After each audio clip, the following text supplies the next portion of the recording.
안녕하세요. 바른투자 커뮤니티 주식부자 양성소 멘토를 맡고 있는 이빨톡톡입니다.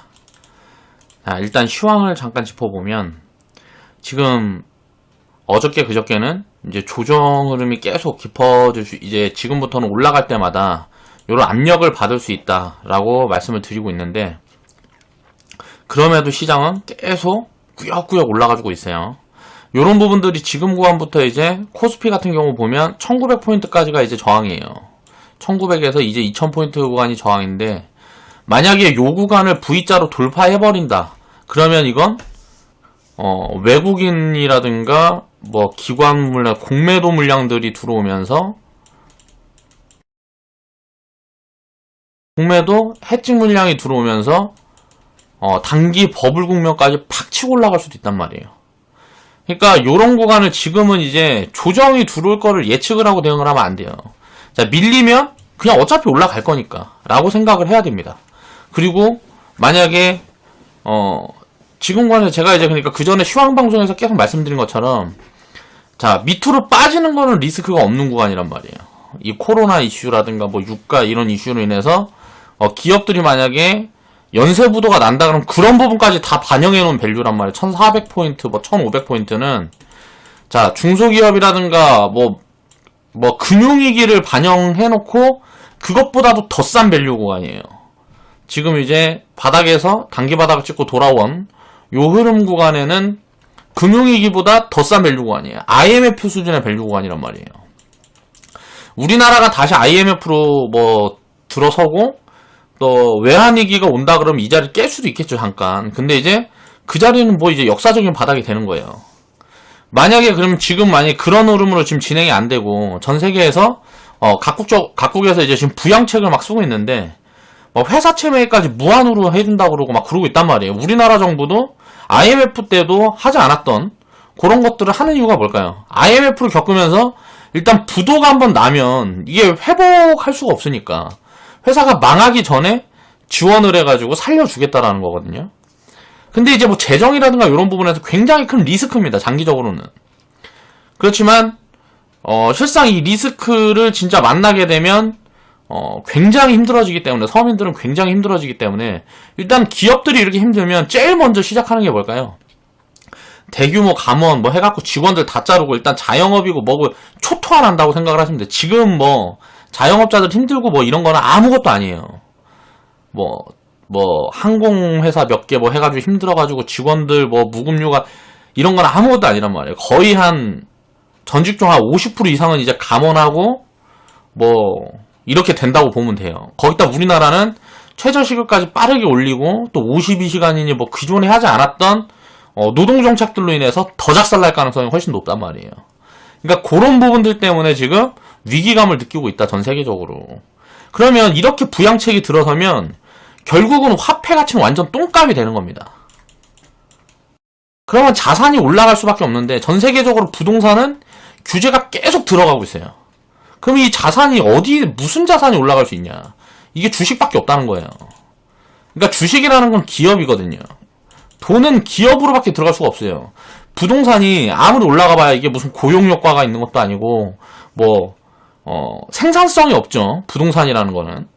그런데 그러니까 인구가 계속 늘고 있다라 그러면 모르는데 인구도 줄고 있고 뭐하고 하고 있다 보니까 어때요? 기업을 계속 고용시장을 유지를 하면서 성장을 시키려고 하면 어떻게 돼요? 기업을 살려야 되겠죠. 그 부분에 지금 전 세계 포커스가 맞춰져 있다고 생각을 하시면 돼요. 그럼 코로나라는 거는 결국은 잡히게 되면 어떻게 돼요? 서프라이즈가 나오겠죠. 지금 경제 지표들이 슬슬 이제 나오고 뭐하고 하면서 리스크 요인들 계속 나오고 있는데, 미국 실업률이라든가 뭐 이런 게 폭증하고, 미국 뭐 청구권이 뭐라 그래야 돼, 그거. 아무튼 실업자들이 뭐 신청하는 뭐 급여 뭐 이런 거 있잖아요. 실업급여 같은 거. 요런 것들이 막 이제 폭증하고 요런 것들이 당연히 만들어질 수밖에 없겠죠.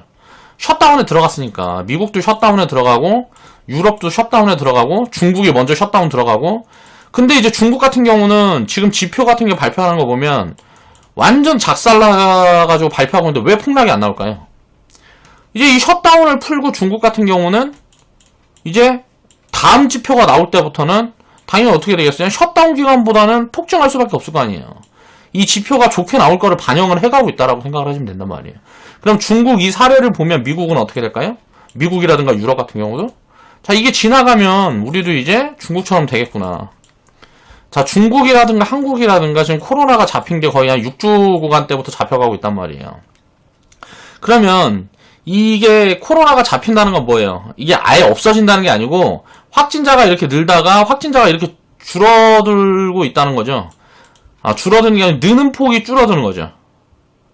자, 요런 부분들에 대해서 우리가 이제 생각을 해봐야 된단 말이에요. 그러면 확진자가 이제 줄어들다가 이게 꺾이는 시점부터는 어떻게 될까요? 꺾이고 이미 이렇게 돼 있으면 지수는 자 2000포인트 위에 가 있단 말이에요. 그러니까 지금이 아주 좋은 기회라는 거예요. 지금 구간에서 이제 지수가 밀리고 뭐 요런 시황이 이런 부분들은 볼 필요가 없어요. 제가 이제 장기 바닥 시그널이 나왔다 그때 이야기를 하면서 유튜브 방송에서 이제 이탈리아에 대한 이야기를 했습니다. 이탈리아 확진자 수가 늘어나다 이제 확진자 수가 줄어드는 흐름으로 진행이 되고 있다. 그러면서 그 다음날 또 이제 늘고 뭐하고 했는데 이게 이제 감소세로 이제 들어서고 있단 말이에요. 확진자가 늘어나는 폭이 감소세로 들어서고 있어요.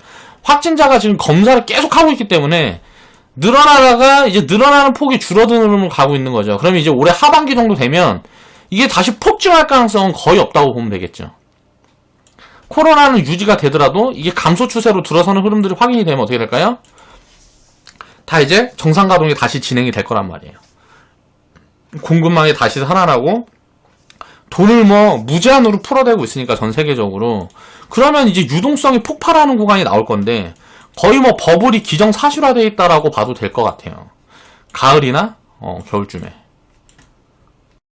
올해. 근데 이걸 만약에 선반영해서 주가가 증시가 만약에 선반영해서 증시가 미리 올라가고 버블 국면에 들어서면 어떻게 될까요? 이런 좋은 지표가 나오면서 또 조정이 들어오겠죠. 그러니까 시장은 항상 선반영을 해서 보통 반대로 가는 경우가 굉장히 많다.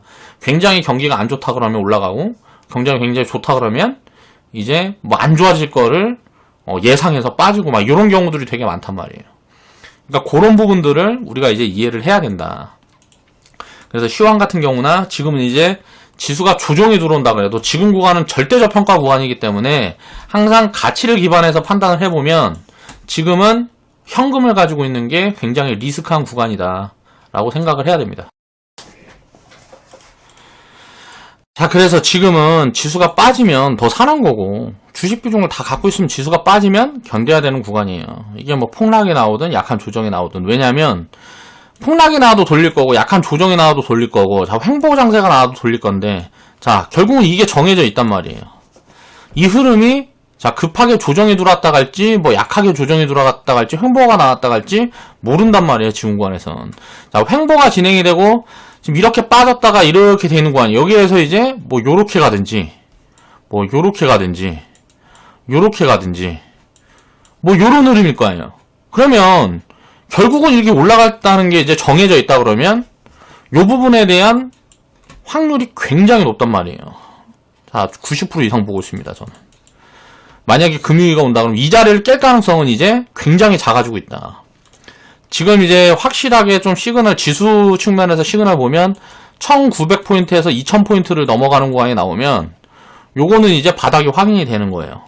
그러니까 뭐 1400 코스피 1500포인트 구간이 이제 바닥이 확인이 되려 그러면 지수가 요 포인트를 넘어가야 되는 거고 그전에는 여기를 깰지 안 깰지 뭐 이런 것들은 예측을 할 수가 없는 구간이에요.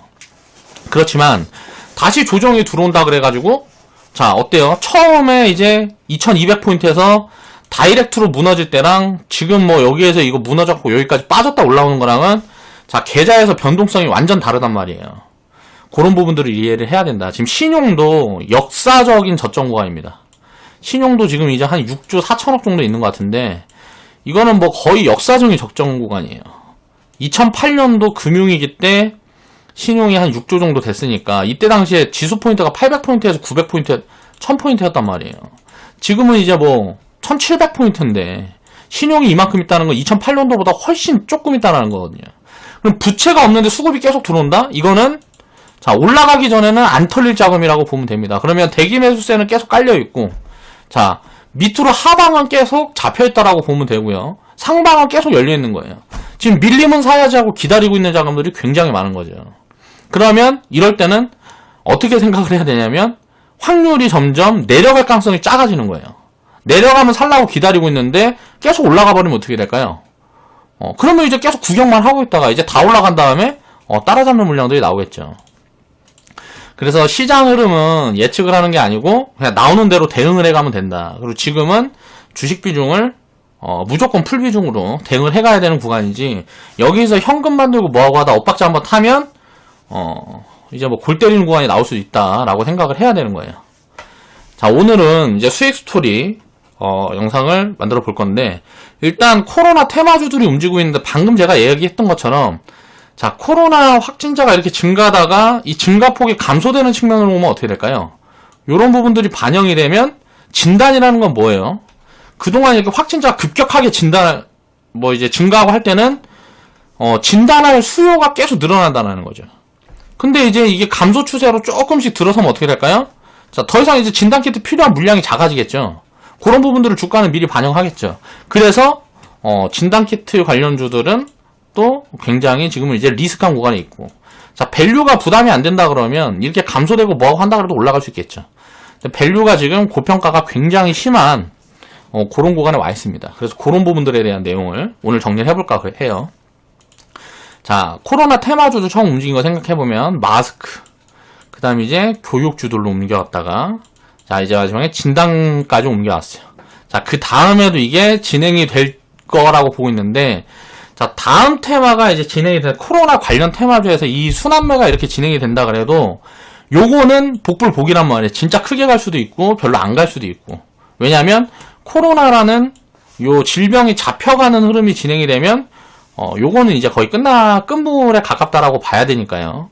자, 요 부분에 대한 내용을 이제 오늘 정리를 해볼게요. 자, 바이오니아 117% 이제 수익 인증 해주시는 회원분들이 계시고, 수익 인증 해주시는 회원분들이 계셔서 그 부분을 좀 살펴보면서 내가 왜 어저께 EDGC 수익 스토리 영상 올리면서 자, 이것저것 다 일괄 매도하라는 사인을 내가 왜 드렸는지를 이해를 하셔야 된단 말이에요. 이게 지금 너무 언론에서도 몰이가 심하단 말이에요. 요럴 땐 어때요? 사람들이 관심을 가지고 있으면 거의 꼭지 근접한 거예요. 거기다 이제 밸류 체크를 딱 해보면 딱 답이 나오는 거예요. 저저번 주에 EDC 같은 종목도 이제 조정이 들어오고 막 이렇게 했을 때 여기에서 밀리는 거는 밸류 부담이 없는 구간이라서 요거는 그냥 밀리면 장기 보유하면 된다라고 그냥 보유하고 있었던 거고, 급등이 나온 구간에서는 굉장히 이제 리스크한 구간에 온 거예요. 그러니까 가치 판단을 기준으로 놓고 봐야 된단 말이에요. 요런 부분들을 이해를 해야 된다는 거죠. 테마주들이 꺼지기 시작하면 이제 진짜가 움직이기 시작합니다. 진짜가 뭘까요? 뭐 지금 이제 IT 같은 경우 진짜가 될 거고요. 헬스케어 쪽은 사실 4, 5월 달에 또 보면 4, 5월에는 어때요? 실적이 굉장히 안 좋을 거다라는 걸 다 알고 있죠, 우리가. 자, 1분기에 이제 1분기 실적들이 나올 건데, 자, 코로나 이슈로 1분기 실적이 굉장히 안 좋을 거다라는 걸 알고 있어요. 그런데 요 부분에서 헬스케어 섹터는 어때요? 자, 실적으로 움직이는 섹터가 아니기 때문에 오히려 4, 5월 달에는 굉장히 또 강한 흐름이 진행이 될 수가 있어요. 그래서 헬스케어 관련 테마라는 거는 또 이름만 바꿔가면서 또 움직일 수 있는 가능성은 충분히 있다. 그런데 진짜는 4, 5월 달에 만약에 조정이 진짜 들어오고 하는 종목들이 장기적인 포지션으로는 굉장히 좋다라는 거죠. 항공주들을 저는 이때 적극적으로 담아갈 겁니다. 지금 이제 바닥에서 진에어 같은 경우도 보면 뭐 하한가 금방 폭락 나왔다. 바닥에서 한 100% 정도 올라와 있는 구간인데 이거는 가짜 파동이에요. 그리고 이제 진짜 막 실적 발표가 되고 뭐 망하니 하는 소리들이 지금 계속 나오고 있죠. 언론에서. 이런 부분들이 조장이 돼서 진짜 이게 다 입혀지기 시작하면 그때는 저는 이제 배팅을 해볼 구간이라고 생각합니다. 항공 관련주들이라든가 자, 산업재 사이클에 관련되어 있는 기업들 중에 장기적으로 보유할 수 있는 그런 기업들 몇 개 추려서 우리도 포트에 꾸리게 될 거예요. 자, 시황 업황에 대한 얘기를 너무 많이 해갖고 좀 시간이 좀 길어졌는데, 자, 이제 보겠습니다. 자, 10년 후님. 자, 1등 축하드립니다. 자, 117% 수익 인증 해주셨고요. 바론투자 가입한 지 2달 다 돼갑니다. 자, 어제 이어서 두 번째 100% 도달했네요. 자, 일괄매도 했습니다. 수익 감사합니다. 10년 후님 축하드립니다. 그리고 수익 보신 회원분들, 다들 이제 축하드리고요. 수익 인증 아직 안 해주신 회원분들도 축하드려요. 자, 원칙가요님, 징기스카님, 제로드님, 평생투자님, 10년 후님, 신나는 바투님, 모두 축하드립니다. 자, 이걸 봐야 됩니다. 사람들 관심이 몰리면 위험을 인지해야 돼요. 뭐라고요? 뉴스에 팔아라. 사람들 관심이 없을 때 사서 기다려서 이렇게 이슈몰이가 돼가지고 급등이 진행이 되면서 테마가 되면 뭐냐면 우리 보너스라고 인식을 해야 됩니다. 요럴 땐 욕심을 부리는 게 아니에요.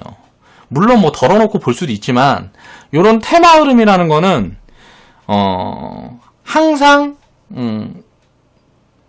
경계감을 가지고 보는 겁니다. 자, 수출용 코로나 진단키트 이름 독도로 해달라고 뭐 이제 청원이 막 20만씩 나오고 사람들이 이만큼 관심이 있다라는 거죠. 자, 한국 진단키트 시급하다 빨리 줘라 하면서 루마니에서 막 항공기 보내고, 자, 우크라이나에서도 자, 한국 진단키트 달라. 그리고 최근에 보면 또 뭐 중국의 진단키트가 오류가 심하다 해갖고 요거 빼고 한국 거 쓰자 막 요런 것들 지금 계속 나오고 있단 말이에요. 미국에서 트럼프 대통령이 한국의 진단키트 뭐 보내달라고 이제 요청이 들어왔다 하면서 자, 이제 마지막 불꽃을 지금 틔우고 있는 거예요. 요런 부분들의 뉴스가 매일 나오고 있습니다. 매일. 그럼 뭔 말이에요? 이거는 이때 딱 판단을 해보면 돼요.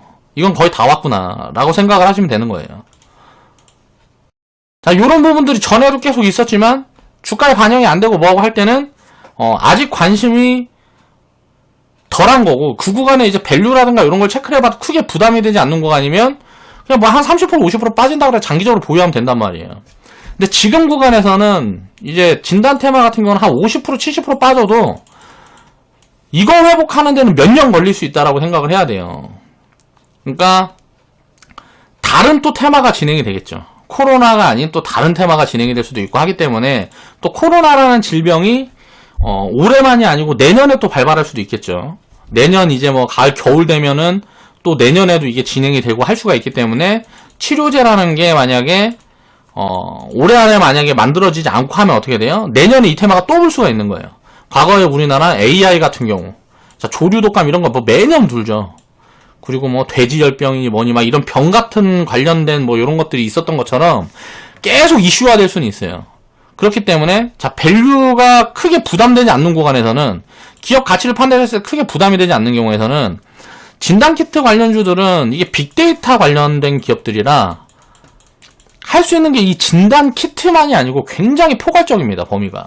그래서 밸류가 부담이 되지 않는 구간에서는 적극적으로 담아둬야 돼요. 굉장히 앞으로 성장성이 굉장히 좋은 섹터군이라고 생각하시면 돼요. 의료장비 섹터 중에서도. 그러니까 일반 바이오랑 좀 다르다라는 거죠. 그렇지만 지금은 너무 버블 구간이기 때문에 이런 구간에서는 지금 팔아놓고 나중에 다시 사면 지금보다 싸게 살 가능성이 훨씬 높은 거예요. 거의 뭐 90% 이상은 지금보다 싸게 살 가능성이 높단 말이에요. 그러면 적극적으로 매도 포지션을 취하는 게 맞다라는 거죠. 자, 시젠이라는 종목이 지금 진단키트 관련주 중에 대장인데 이 종목이 너무 세게 올라왔어요. 그래서 지금 밸류 체크를 해보면 하락 여력이 거의 한 70% 됩니다.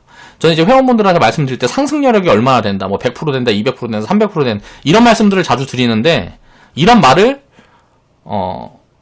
이렇게 말을 자주 하는데, 자, 하락 여력이 70% 된다는 거는 갖고 있으면 굉장히 리스크하다는 거죠. 지금 보면 시젠이라는 회사는 굉장히 좋은 회사입니다. 매출 보세요. 2014년부터 600억에서 700억, 800억, 1000억, 1200억. 자, 이익도 계속, 자, 100억대에서 70억대 왔다 갔다 하다가 200억, 300억 이제 늘어나는 구간이죠. 회사는 굉장히 좋고 성장세도 굉장히 빠르게 진행이 되고 있는 회사인데 문제는 뭐냐면 버블이 입혀진 거예요. 그럼 어때요? 이익이 계속 늘어나고 성장을 한다 그래도 주가는 거꾸로 내려올 수밖에 없는 거예요. 버블이기 때문에. 이 버블이라는 게 여기서 멈출지 더 갈지는 모르지만 더 간다 그러면 어때요? 90% 빠지는 거예요.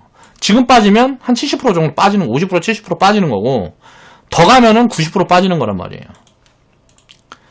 그러면 이런 것들, 이게 만약에 90%만 이렇게 작살해나면 어떻게 될까요?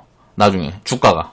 그러면 굉장히 오래 쉬면서 밸류 매력이 많이 붙을 수도 있는 구간이란 말이에요. 그런 구간에 이제 다시 보면 되는 거죠. 지금 시장 같은 경우 시가총액 3위입니다. 코스닥 시가총액 3위예요. 시총이 거의 한 3조 가까이 됩니다. 딱 신라젠이랑 비슷한 느낌이에요. 여기에서 만약에 한 더블 정도 더 가주면 어떻게 될까요? 뭐 28만 30만원 되면 90% 빠지는 겁니다. 신라젠도 90% 빠졌죠. 그렇게 된 다음에 어떻게 돼요? 그 밑에서 회사가 망하느냐 아니냐를 봐야 되는데, 시젠이라는 회사는 망할 가능성은 없죠. 만약에 이렇게 빠져주면 나중에 적극적으로 편입을 해야 되는 구간이죠.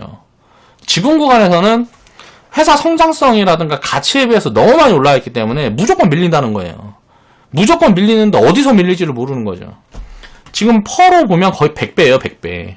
자, 셀트리온 헬스케어가 지금 한 30배에서 35배 정도 될 거예요. 근데 성장률이라든가 뭐 여러 가지 파이프라인이라든가 이런 것들을 보면 셀트리온이나 셀트리온 헬스케어가 성장률은 훨씬 더 크다고 봐야 되거든요. 제 판단에는.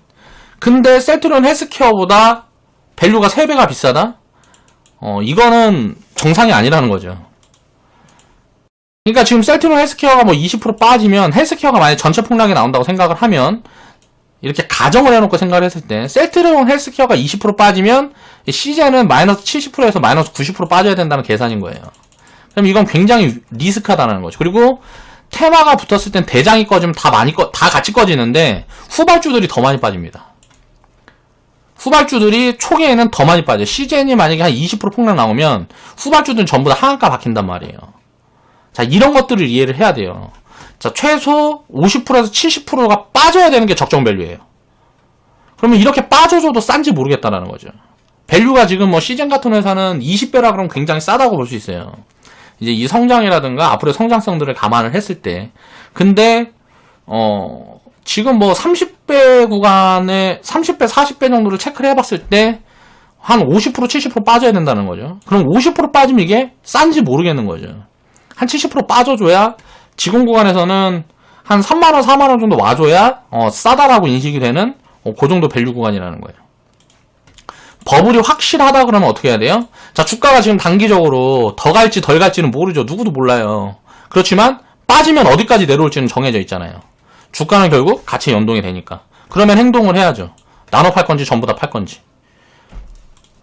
그런 부분에서 이제 이해를 해야 된다라는 거. 그래서 자꾸 진단 테마는 제가 끝났다, 끝이 다 와간다라는 이야기를 자꾸 하는 이유가, 자, 밸류가 굉장히 부담스럽다라는 거예요.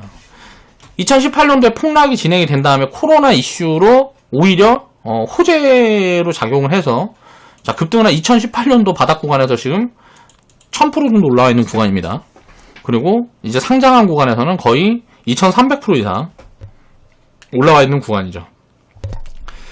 자, 이런 거를 보면서 또 그런 생각을 해야, 우리가 장기 보유 이렇게 좋은 기업들을 투자를 한다 그러면 장기적으로 보유를 했을 때 이게 살짝 비싼 구간에서 산다 그래도 계속 성장을 진행하고 하는 기업들이라 그러면, 자, 요런 데고 다 장기적으로 보유하기 좋은 포지션들이잖아요.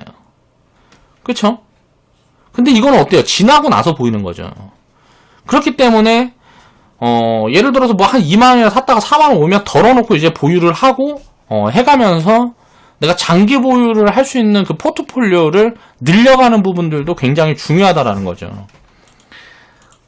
그랬을 때 이런 버블이 진행이 됐을 때는 장기적으로 보유하다가 내 계좌에 큰 도움이 되는 그런 포트폴리오가 또 갖춰진다라는 거예요. 그래서 회원분들한테 복리계좌라는 것들을 만들어 드린 거고, 요거는 이제 리딩이랑 별개로 차곡차곡 원금 빼놓고 하나씩 옮겨 놓란 말이에요. 그럼 나중에는 요게 진짜 많이 해줍니다. 이거는 공짜니까요. 쉽게 생각을 해보면 요거는 이제 공짜 비중이잖아요. 나중에 뭐 당분간 뭐 3년이고 2년이고 이렇게 크게 뭐 이렇게 될 수도 있지만, 지나고 보면 이제 이런 성장들이 계속 잡혀있는 기업들은 우상향하면서 계속 성장을 할 수밖에 없다라는 거죠. 자, 여기에서 이제 과거에 보면 여기에서 이제 6,000원에서 자, 여기에서 더블까지 가서 여기에서 1000%가 나왔어요, 일단.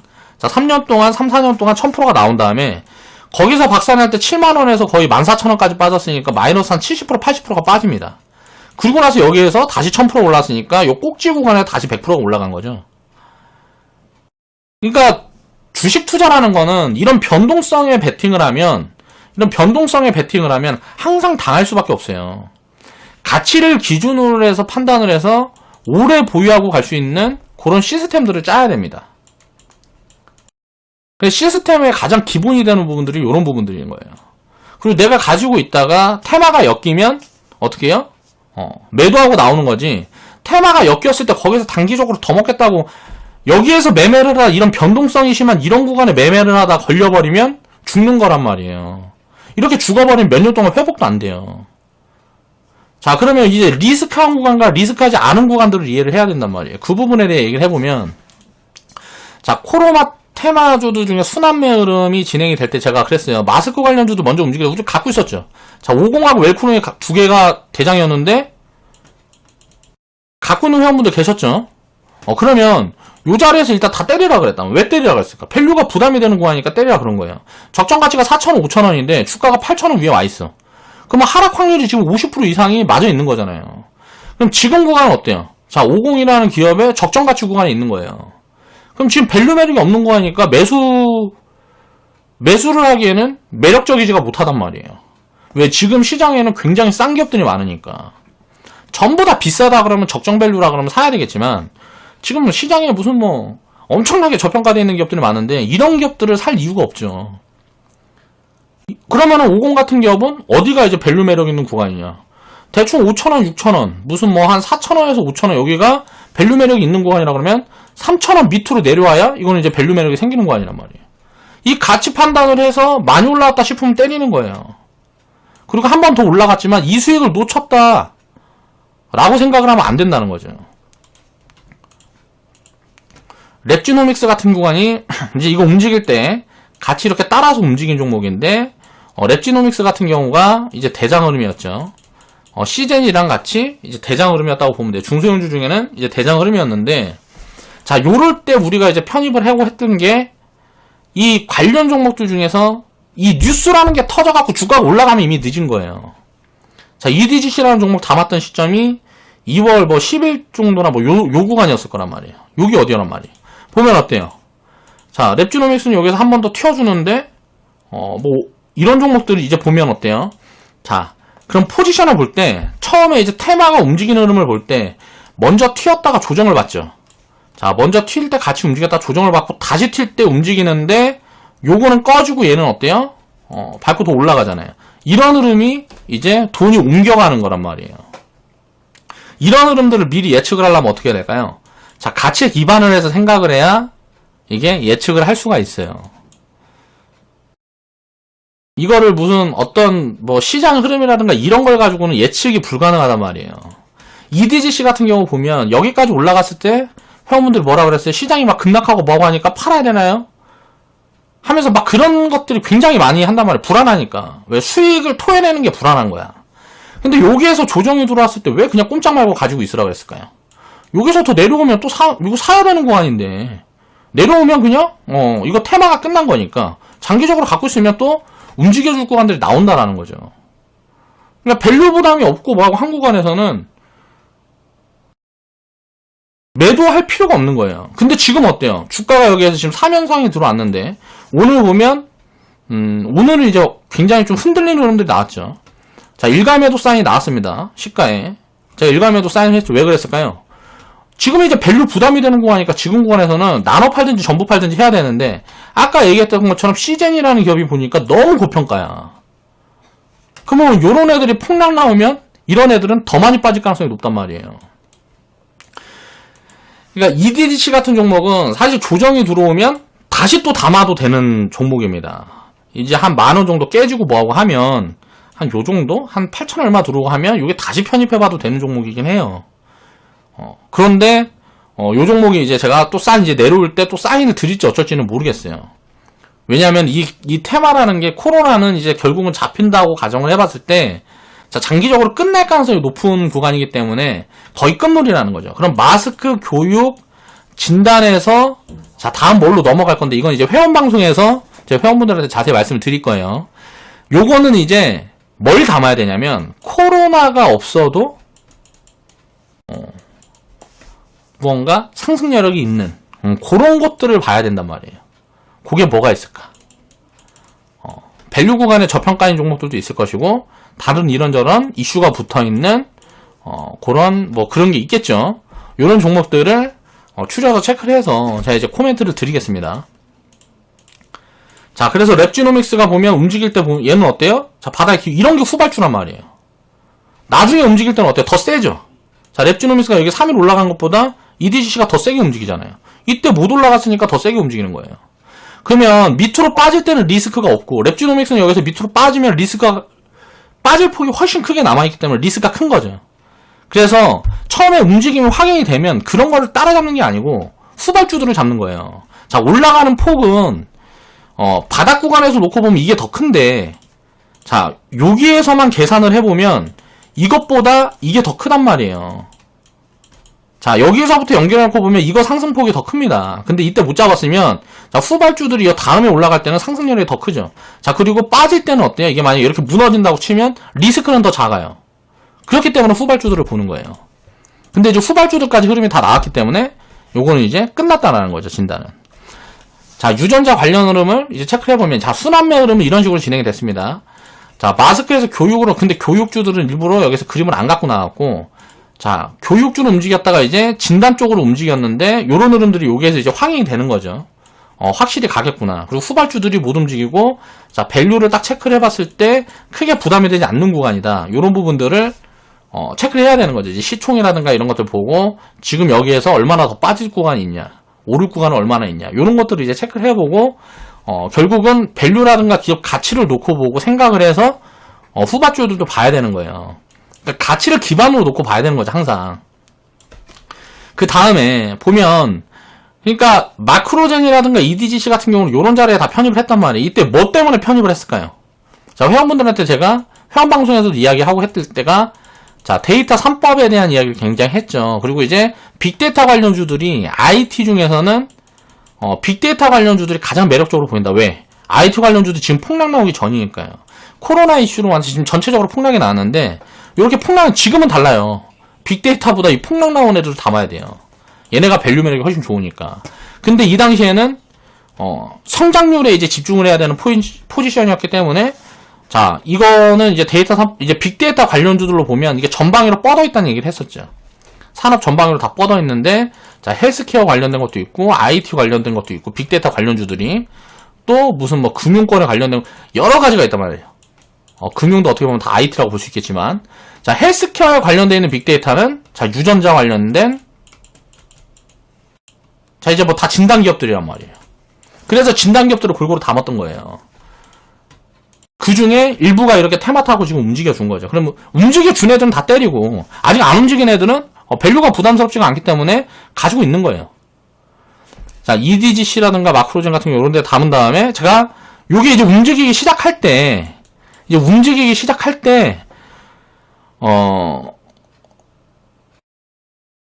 이제 이때 마크로젠 막 이제 급등 나오고 막 뭐고 할 때 이제 회원분들이 아쉬워하고 막 이런 걸 보여서 제가 이제 후발주로 드렸던 게 바이오니하고 엑세스바이오란 말이에요. 요런 종목들도 그 이슈가 있기 전에 그냥 담은 거란 말이에요. 물론 뭐 다른 것들도 다 있었지만 뭐 이슈 같은 부분들도 아예 제가 체크를 안 하고 봤다 그러긴 뭐하지만 크게 밸류라든가 이런 게 부담이 안 되는 구간들에서 다 봤던 거란 말이에요. 근데 지금 보면 어때요? 후발주들이 자 여기 움직일 때 뭐 EDG라든가 마크로니 움직일 때 얘네들은 처음에 여기서 못 움직였던 종목들은 어때요? 나중에 어때요? 자 여기서부터 놓고 보면 이것보다 이게 상승 여력이 크지만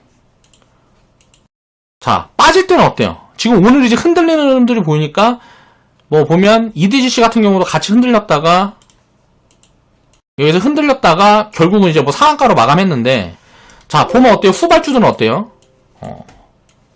빠지는 폭이 더 크죠. 그러면 뭔 말이에요? 그러니까 더 천천히 빠진단 말이에요. 그러니까 대장주들 어떻게 빠지냐면 대장주들은 빠질 때 이렇게 뭐 빠졌다 올랐다 하면서 천천히 빠져요. 이렇게 흘러내린단 말이에요. 그리고 한 번 더 튀었다가 내려올 수도 있고 뭐 이렇게 되는데 후발주들은 어때요? 미리 빠져가지고 제자리까지 간단 말이에요. 그 다음에 자 대장주들이 여기에서 잠깐만요. 여기서 볼게요. 자 대장주가 얘나 그러면 이제 빠질 때 얘가 요만큼 빠지면 자 얘는 여기까지 빠집니다. 그리고 나서 이제 뭐 이렇게 반등 나올 때 같이 이렇게 움직이다가 여기에서 얘가 또 이렇게 빠질 때 얘는 이제 뭐 요만큼밖에 안 빠져요. 그럼 어떻게 될까요? 얘보다는 얘가 요 자리에서도 또 이제 신규 편입하니까 좋은 거예요. 요런 흐름들을 이해를 해야 됩니다. 그러니까 진단 관련도 유전자 관련 기업들은 장기적으로 굉장히 좋게 보고 있어요. 저는 개인적으로. 자 보면 잠깐만요.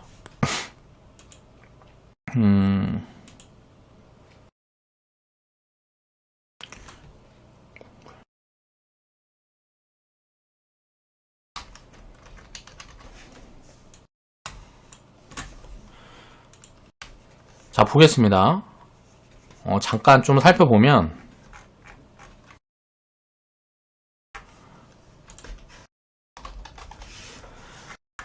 자, 지금 이제 이익은 안 나오고 있지만 매출이 늘어나는 게 어때요? EDGC라는 종목도 보면 뭐 매출이 11억, 14억, 30억 찍히다 200억, 500억 본격적으로 지금 이제 매출이 늘어나는 흐름들이 보이죠.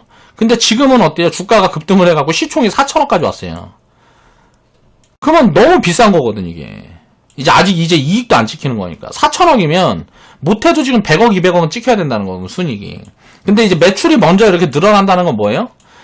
이익이 찍히기 전에 이제 투자를 계속 하고 있다라는 거거든요, 기업이. 그러면 이제 이게 이익이 찍히는 시점부터는 어떻게 될까요? 이제 그때는 이제 이 밸류랑 맞춰서 움직이기 시작할 거란 말이에요. 그러니까 지금 주가가 너무, 우리가 이제 샀을 때는 보면 지금 이제 한 170%, 180%대니까 시총이 거의 한, 1,500억? 1,000억에서 1,500억 사이였단 말이에요. 1,000억에서 1,500억 사이면 50억, 60억만 순이익이 찍힌다 그래도, 자, 그 정도는 나오는 거니까. 그러면은 이제 밸류 분석을 해봤을 때 시젠 같은 거랑 보면, 자, 1200억인데 200억이 찍히잖아요. 순이익이 지금 1600억인데 300억이 찍히죠. 10% 이상이 찍히잖아요. 그러면 EDGC 같은 경우도, 자, 10% 이상을 보면 밸류가 어떻게 될까요? 자, 10% 이상을 본다 그러면 20% 정도 찍힌단 말이에요. 그럼 이게 100억까지도 봐줄 수 있는 거죠. 그럼 얘는 적정 가치가 얼마냐? 지금 구간에서 놓고 보면, 한 3천억, 4천억까지도 봐줄 수 있단 말이에요. 그러니까 적정한 밸류 수준이. 그렇다 그러면, 그러니까 이익이 아직은 안 찍혔는데, 그렇게 가정을 해볼 수 있는 거죠. 그러면은, 이거는 시즌보다 훨씬 싼 거거든요, 지금. 그러면, 이 테마가 만약에 다 무너지고 뭐하고 하면 어떻게 될까요? 시즌은 못 사도 요런 기업들을 또 사야 되는 거예요. 자, 엑세스바이오. 자, 보면 어때요? 자, 300억, 200억 막 이렇게 하다가 400억으로 이제 매출이 이제 늘어나는 흐름들이 보이죠. 여기에서 이제 확 증가하는 흐름들이 나와야 되겠죠. 자, 시총은 이제 아직도 1,500억대예요. 그러면 밸류 부담이 아까 그거 봤을 때 어때요? 자, 성장률이라든가 이익 지키는 수준들을 봐야 되겠지만 이런 부분들을 다 이런 성장들이 보여진다라는 게 이해가 되는 거죠. 자, 바이오니아 같은 경우도 자, 100억에서 200억, 200억에서 300억 이렇게 매출이 늘어나는 흐름들이 보이잖아요. 물론 성장폭은 EDG가 제일 좋죠. 시총은 지금 한 2,700억. 그럼 상대적으로 이렇게 분석을 다 해보면 이거는 바이오 이제 뭐 헬스케어 관련주들 중에서도 뭐 바이오라든가 요런 관련 기업들 중에서도 밸류가 그렇게 크게 비싸지 않다 라는 이런 게 확인이 되니까 제가 다 사인을 드린 거란 말이에요. 마크로젠 같은 경우도 마찬가지고요. 마크로젠 같은 경우도 어때요? 자, 500억에서 900억, 1000억. 지금 이제 1200억. 자, 이게 어때요? 성장 흐름이 꾸준히 보이고 있잖아요. 자, 이익이 안 찍히는 건 상관없습니다. 이제 뭐 헬스케어라든가 고성장 기업들은 어때요? 자, 매출 성장폭들만 보면 돼요. 그리고, 자본 잠식이 아니고 뭐 요런 것들만 보면 된단 말이에요. 거기에 이제 시총을 비교를 해서 여러 가지 방면으로 이제 분석을 해봐야죠. 마크로젠 같은 경우는, 사실 보면 EDGC보다 훨씬 싼 거죠. 지금 이제 이게 이제 우리가 편입했을 때는 대충 한 2천 뭐 몇백억 정도 됐을 때니까 EDGC보다 한 2배 정도 밸류 받고 있을 때니까 지금은 그러면 이런 부분들이 이제 이렇게 분석을 해보면 자, 이거는 리스크하지 않은 기업들이란 말이에요. 다 우리가 이제 편입했던 그런 수준들에서 보면 그러니까 가치를 안 보고 봤다는 게 아니라는 거죠. 테마도 가치 판단을 해서 봐야 된다라는 거예요. 그래야 리스크를 제한하고 수익폭을 키울 수 있다는 거죠. 자, 이런 부분들을 이해를 하고 자, 테마가 순환매가 들어가는 흐름들을 보면서 요게 왜 이렇게 됐는지를 이해를 하고 다음 순환매가 들어가는 것들도 지금 보이거든요. 자, 그런 부분들은 이제 회원방송에서 회원분들에게 이제 좀 자세히 설명을 드리겠습니다. 그러니까 진단 테마는 제가 개인적으로 생각했을 때 너무 리스크한 구간입니다. 그리고 지금 끝났다고 봐야 돼요. 그래서 이 관련돼서 엮여있는 종목들은 다 일괄 매도 포지션을 드린 거고요. 우리가 이제 매도 나온 종목들도 내려오면 다시 사기 위해서 그렇게 매도 사인이 나간 거라고 생각을 하시면 될 것 같습니다. 오늘 방송 마무리할게요.